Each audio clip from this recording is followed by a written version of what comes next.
नमस्ते दोस्तों। आज हम एक ऐसे विषय पर बात करेंगे जो जटिल भी है और हमारे इतिहास में गहराई से जुड़ा भी, सती प्रथा।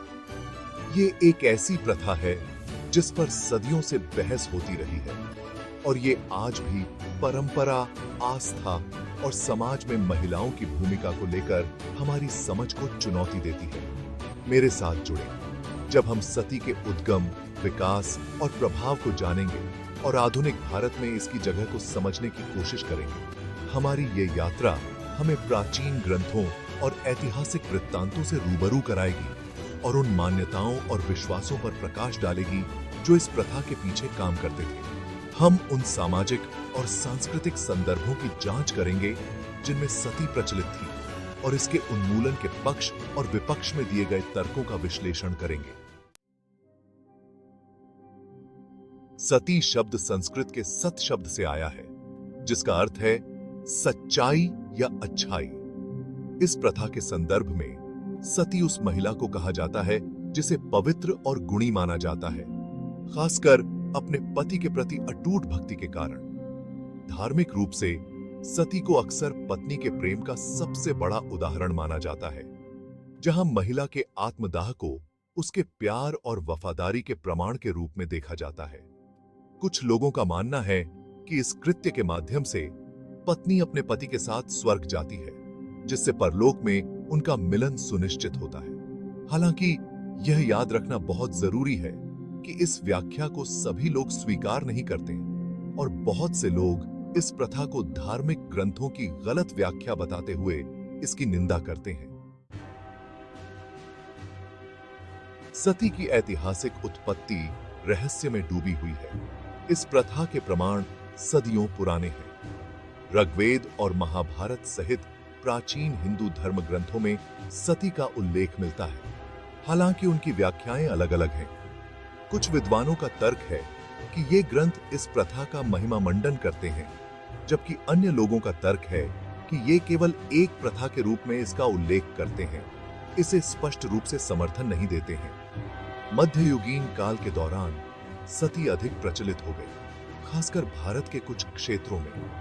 यह प्रथा अक्सर सम्मान और सामाजिक दबाव से जुड़ी होती थी। जो विधवाएं सती नहीं होने का फैसला करती थीं, उन्हें अक्सर बहिष्कृत कर दिया जाता था और सामाजिक कलंक का सामना करना पड़ता था। भारत में अलग अलग क्षेत्रों और समुदायों में सती का प्रचलन अलग अलग था। यह उत्तर और मध्य भारत के कुछ हिस्सों में, खासकर उच्च जातियों में अधिक आम था।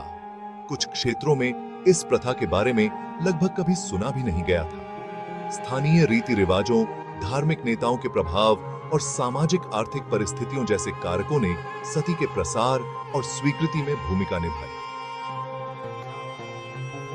यह ध्यान रखना महत्वपूर्ण है कि जिन क्षेत्रों में सती प्रथा थी, वहां भी असहमति और प्रतिरोध के स्वर उठते थे। भाग 5, बदलाव की लहर, ब्रिटिश शासन और सती प्रथा का उन्मूलन। भारत में अंग्रेजों के आगमन ने सती को लेकर चल रही बहस में एक महत्वपूर्ण मोड़ ला दिया।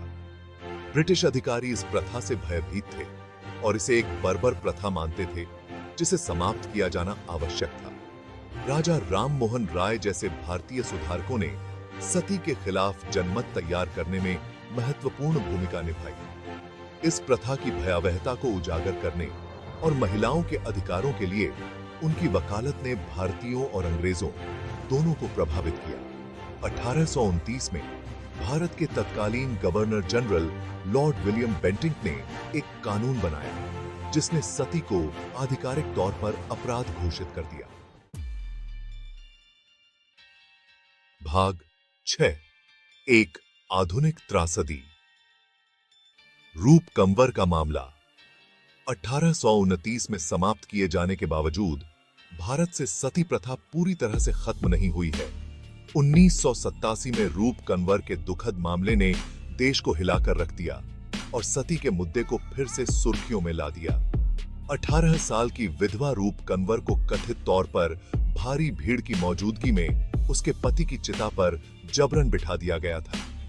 इस घटना ने लोगों को गुस्से में ला दिया और सती पर प्रतिबंध को और सख्ती से लागू करने की मांग उठने लगी।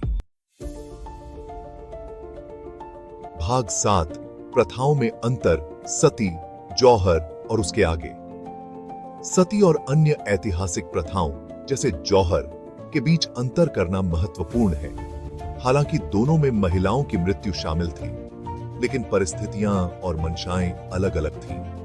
मुख्य रूप से राजपूत महिलाओं द्वारा की जाने वाली जौहर में आक्रमणकारी सेनाओं के हाथों पकड़े जाने और अपमान से बचने के लिए सामूहिक आत्मदाह शामिल था। सती, जो अक्सर पत्नी के प्रेम से जुड़ी होती थी, के विपरीत जौहर को सामूहिक प्रतिरोध के कार्य और विपरीत परिस्थितियों में किसी के सम्मान की रक्षा करने के तरीके के रूप में देखा जाता था।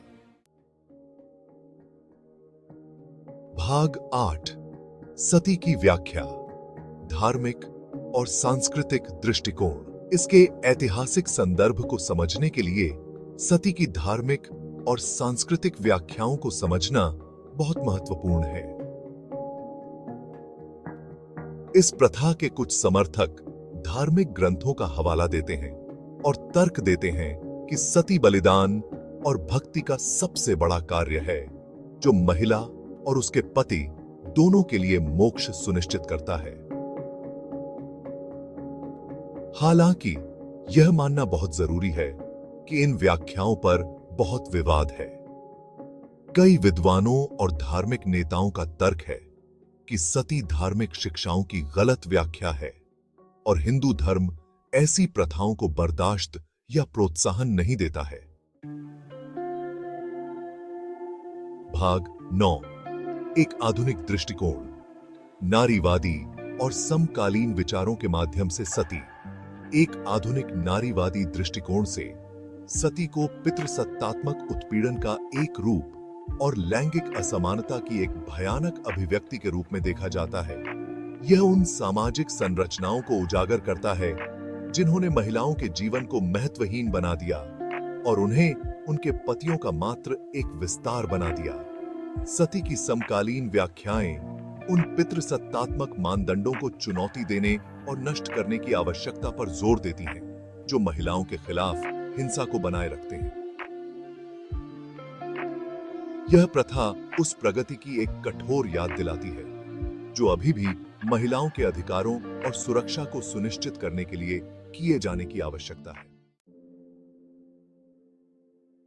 भाग 10 चिंतन का आह्वान, आपकी आवाज, आपके विचार। जैसे ही हम सती प्रथा की अपनी पड़ताल समाप्त करते हैं, यह याद रखना जरूरी है कि यह केवल अतीत का अवशेष नहीं है। यह जिन मुद्दों को उठाता है, लैंगिक असमानता, धार्मिक व्याख्या और आधुनिक समाज में परंपरा की भूमिका, आज भी प्रासंगिक है। मैं आपसे आग्रह करता हूं कि हमने जो चर्चा की है उस पर विचार करें और अपने विचार साझा करें।